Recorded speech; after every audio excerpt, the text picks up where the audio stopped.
नमस्कार, मैं हूं श्रद्धा शुक्ला। आप देख रहे हैं नई दिल्ली। दिल्ली से बड़ी खबर। अनलॉक 5 में कहां मिलेगी छूट और किस पर होगी पाबंदी, एक क्लिक में जाने सब कुछ। नई दिल्ली। गृह मंत्रालय एमएचए की ओर से बुधवार को जारी किए गए नए दिशानिर्देशों न्यू गाइडलाइंस में कंटेनमेंट जोन के बाहर के क्षेत्रों में और अधिक गतिविधियों एक्टिविटीज की छूट दी गई है। 1 अक्टूबर से लागू होने वाले अनलॉक 5 में गतिविधियों को चरणबद्ध तरीके से खोलने फेज्ड रीओपनिंग की प्रक्रिया को आगे बढ़ाया गया है। गृह मंत्रालय ने अपनी विज्ञप्ति में कहा, आज जारी किए गए नए दिशानिर्देश राज्यों और केंद्र शासित प्रदेशों से मिले फीडबैक और केंद्रीय मंत्रालयों और विभागों के बीच हुई लंबी चौड़ी चर्चा पर आधारित हैं। नए दिशानिर्देशों के बारे में यहाँ जानिए सब कुछ। इन गतिविधियों की मिली छूट। कंटेनमेंट जोन के बाहर के क्षेत्रों में 15 अक्टूबर 2020 से इन गतिविधियों की अनुमति दी गई है। सिनेमा, थिएटर, मल्टीप्लेक्स को उनकी बैठने की क्षमता के 50% तक के लिए खोलने की अनुमति होगी, जिसके लिए सूचना और प्रसारण मंत्रालय की ओर से सॉफ्ट जारी किया जाएगा।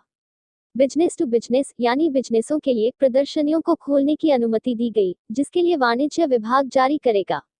खिलाड़ियों के प्रशिक्षण के लिए इस्तेमाल किए जा रहे स्विमिंग पूलों को खोलने की अनुमति दी जाएगी, जिसके लिए मानक संचालन प्रक्रिया युवा मामलों और खेल मंत्रालय की ओर से जारी की जाएगी।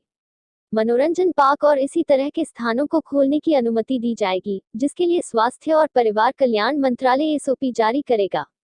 स्कूल, कॉलेज, शिक्षा संस्थान और कोचिंग संस्थान खोले जाएंगे। स्कूल और शैक्षिकी संस्थानों को फिर से खोला जाना। स्कूलों और कोचिंग संस्थानों को फिर से खोलने के लिए राज्य केंद्र शासित प्रदेश सरकारों को 15 अक्टूबर 2020 के बाद से इन्हें श्रेणीबद्ध तरीके से खोले जाने का निर्णय लेने की छूट दी गई है। स्थिति के आकलन के आधार पर संबंधित स्कूल संस्थान प्रबंधन से परामर्श करके निर्णय लिया जाएगा और जो निम्नलिखित शर्तों के अधीन होगा। ऑनलाइन और दूरस्थ शिक्षा शिक्षण का पसंदीदा तरीका बना रहेगा और इसे प्रोत्साहित किया जाएगा। जिन स्कूलों में ऑनलाइन कक्षाएं दी जा रही हैं, उनमें अगर कुछ छात्र शारीरिक रूप से उपस्थित होने के बजाय ऑनलाइन कक्षाओं में भाग लेना पसंद करते हैं, उन्हें ऐसा करने की अनुमति दी जा सकती है। छात्र अभिभावकों की लिखित सहमति से ही स्कूलों संस्थानों में जा सकते हैं। उपस्थिति को कड़ाई से लागू नहीं किया जाना चाहिए और पूरी तरह से माता पिता की सहमति पर निर्भर रहा जाना चाहिए। समारोहों को लेकर नियम। सामाजिक, शैक्षणिक, खेल, मनोरंजन, सांस्कृतिक, धार्मिक, राजनीतिक कार्य और अन्य समारोहों को पहले से ही 100 व्यक्तियों की उच्चतम सीमा के साथ अनुमति दी जा चुकी है। हालांकि यह केवल कंटेनमेंट जोन के बाहर के इलाकों के लिए है। अब राज्य केंद्र शासित प्रदेश सरकारों को 15 अक्टूबर 2020 के बाद से कंटेनमेंट जोन के बाहर 100 व्यक्तियों की सीमा से परे ऐसी सभाओं की अनुमति दिए जा सकने की छूट दी गई है, जिसमें निम्नलिखित शर्तों को मानना होगा। बंद स्थानों में अधिकतम 200 व्यक्तियों के साथ या हॉल की क्षमता के अधिकतम 50% के लिए अनुमति दी जाएगी। फेस मास्क पहनना, सामाजिक दूरी बनाए रखना, थर्मल स्कैनिंग और हैंड वॉश या सैनिटाइजर का उपयोग उनके लिए अनिवार्य होगा।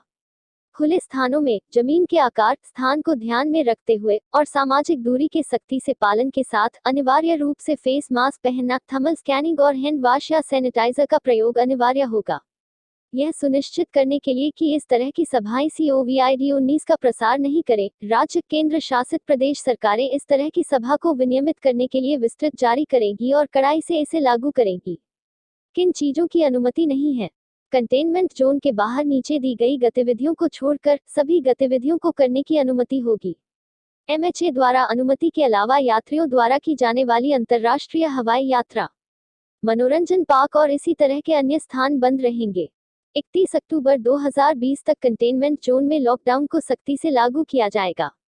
कंटेनमेंट जोन की श्रृंखला को प्रभावी ढंग से तय के उद्देश्य से MOF के दिशानिर्देशों को ध्यान में रखने के बाद जिला स्तर पर छोटे कंटेनमेंट जोन का सीमांकन किया जाएगा। इन कंटेनमेंट जोन में सख्त रोकथाम उपायों को लागू किया जाएगा और केवल आवश्यक गतिविधियों की अनुमति दी जाएगी। कंटेनमेंट जोन के भीतर सख्त नियंत्रण बनाए रखा जाएगा और केवल आवश्यक गतिविधियों की अनुमति दी जाएगी। यह कंटेनमेंट जोन संबंधित जिला कलेक्टरों की वेबसाइट पर और राज्यों केंद्र शासित प्रदेशों द्वारा अधिसूचित किए जाएंगे और इनकी जानकारी भी MOHFW के साथ साझा की जाएगी। राज्य को कंटेनमेंट जोन के बाहर लॉकडाउन लगाने का अधिकार नहीं।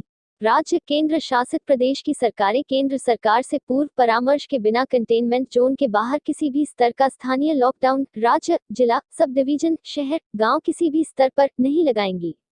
आपने अभी तक हमारे YouTube चैनल को सब्सक्राइब करें, घंटी जरूर बजाएं। खबर हमारी अच्छी लगे तो लाइक